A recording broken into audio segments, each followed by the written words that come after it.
Hello, everyone, and welcome back to the Great Doctrinal Reset. Today, we go over the doctrine of original sin.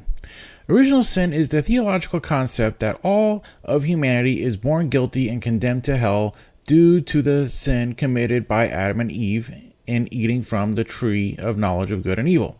This doctrine suggests that each person inherits this sin, hence bearing responsibility for it from birth. This doctrine has caused many to believe that unbaptized children went to hell due to original sin. The biblical critique of original sin. Ezekiel gives a clear statement in Ezekiel chapter 18, which provides a direct refutation of the concept that children should bear the sin of their parents. Ezekiel 18:20. The son will not bear the punishment for the father's iniquity, nor will the father bear the punishment for the son's iniquity.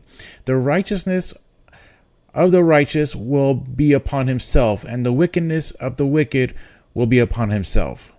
This verse explicitly states that righteousness and wickedness are individually achieved, not inherited through lineage, directly contradicting the doctrine of original sin.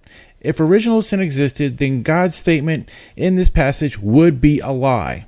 Sin and guilt are an achieved status, not an ascribed status. Jesus' teaching on accountability. In Luke chapter 12, verses 45 through 48, Jesus discusses accountability for sin based on knowledge and action. But if that servant says in his heart, "My Lord delays his coming," and begins to beat the men servants and the maid servants, and to eat and drink and to be drunken, then the Lord of that servant will come on a day when he isn't expecting him, and in an hour that he does not know, and will cut him in two and place his portion with the unfaithful. That servant who knew his Lord's will and didn't prepare nor do what he wanted will be beaten with many stripes. But he who didn't know and did things worthy of stripes will be beaten with few stripes. To whomever much is given, of him much will be required.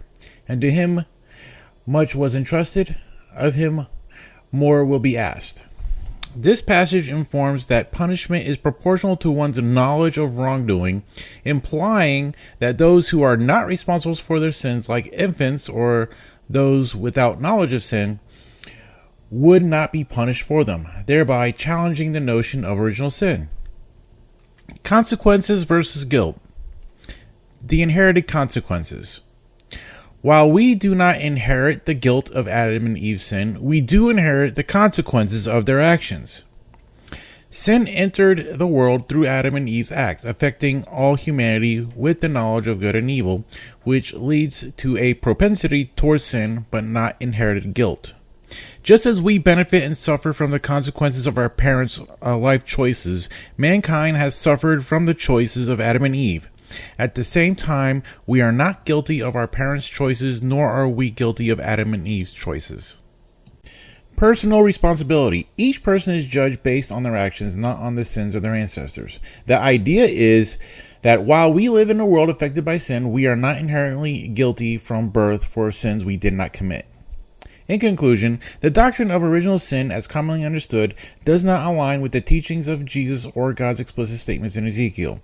Humanity inherits the consequences of sin, not the sin itself, emphasizing personal responsibility over inherited guilt.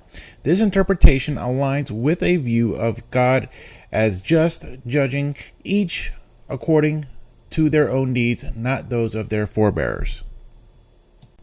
Well, that is it for today. Next time, we will be discussing the doctrine of grace. Until then, I'll see you next time.